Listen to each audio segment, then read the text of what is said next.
Pankaj UP Bahraich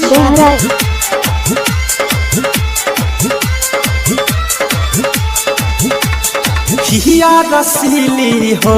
ई सब के जल्दी न मिली हो डीजे पर कमर हिलावे एक रुपवा कटीली हो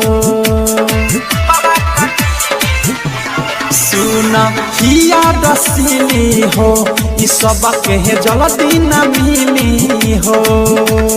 डीजे पर कमर हिलावे एक रुपवा कटीली हो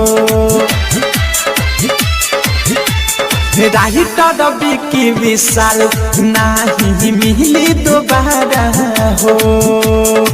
अवध सब प्रेमी सुन पवन हो लागी न भारा हो